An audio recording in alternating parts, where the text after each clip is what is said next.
आप भी जानते हैं हैदर, इस्लाम औरतों को हक देता है कि अगर वो चाहें तो अपने शौहर से अलैदा हो सकती हैं।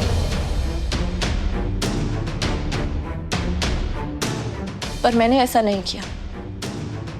ना मैंने आपसे तलाक लिया, ना मैं ये घर छोड़ के गई। जानते हैं क्यों? क्योंकि मैं अच्छी तरह जानती हूँ कि आपके जहन में दूसरे निकाह का ख्याल कभी आया ही नहीं। पर इस वक्त जो आप बोल रहे हैं ना हैदर, वो आपकी नहीं बल्कि गजल की जुबान है। वो मजलूम होने का नाटक कर रही है और जिस गुनाह की वो सजा देना चाहती है ना, जो उसके हिसाब से मैंने और रूहान ने उस पे किया है, असल में वो गुनाह हमने किया ही नहीं है। गुनाह हुआ है और उसका हर जाना हमें भुगतना होगा। मेरी अम्मी के गुनाह का कफारा मुझे अदा करना पड़ेगा। दुआ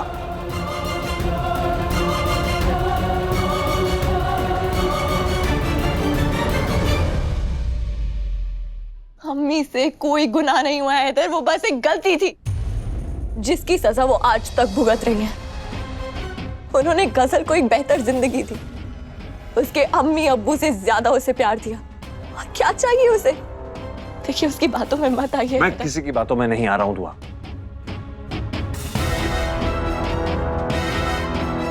जाने अनजाने में हमसे गुनाह हुआ है, गलतियां हुई हैं।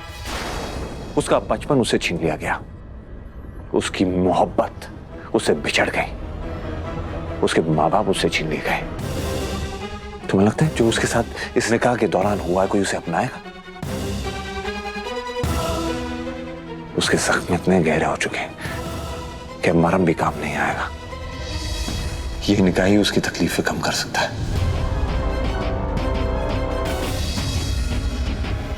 दुआ ये निकाह उसके नुकसान की कीमत हो सकती है।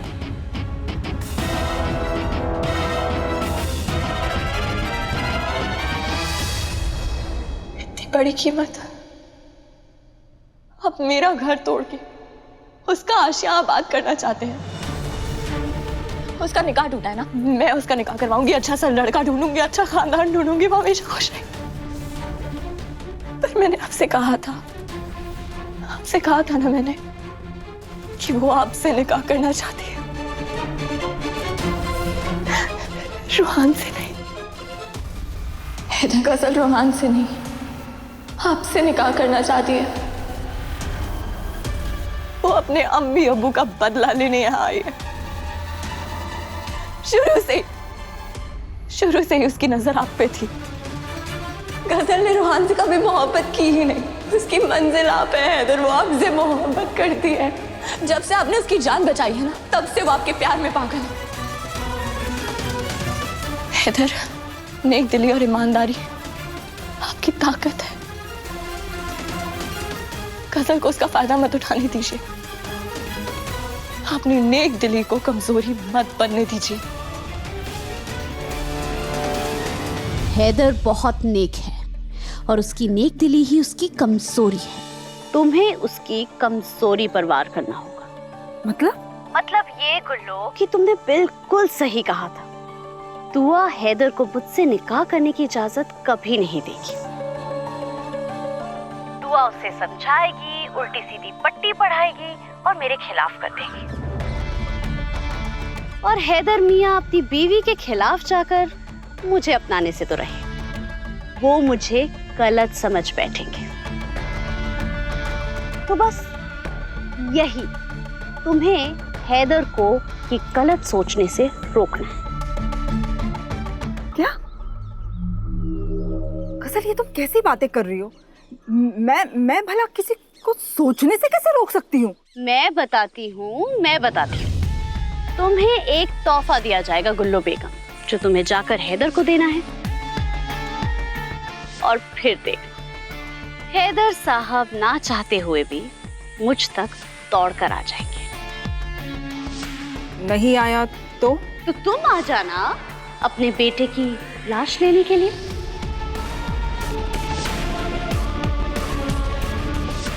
नहीं गजल, ऐसा मत बोलो, खुदा के लिए ऐसा मत बोलो। मैं कोई भी चक्कर चलाऊंगी मगर हैदर को तुम्हारे पास भेज दूंगी। शाबाश, ये हुई ना बात। एजाज भाईजान, गुल्लू को तोहफा दे दीजिए।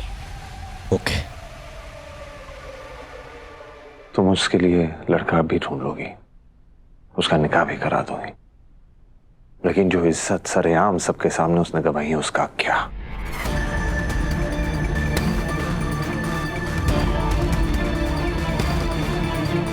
सही मायने में गजल के साथ इंसाफ तभी हो सकता है दुआ, जब उसे वो इज्जत मिले, वो जगह मिले जो उसे रोहान नहीं दे पाया, जब वो इस घर का हिस्सा बने, उससे निकाह हो।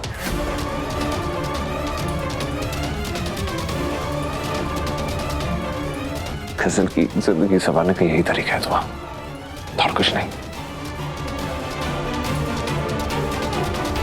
और मेरी जिंदगी का क्या? मेरी जिंदगी बर्बाद होने देंगे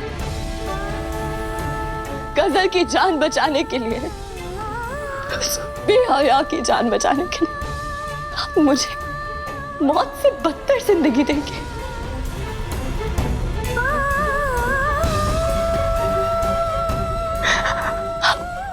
आप मेरी सौतन लेके आएंगे।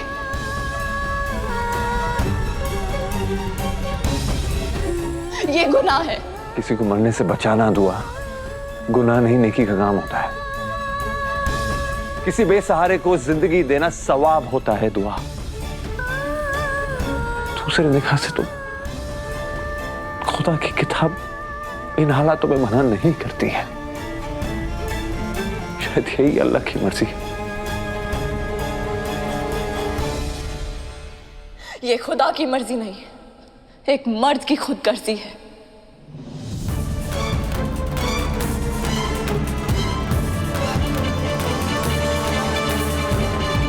और मुझे ये शर्त बिल्कुल मंजूर नहीं है।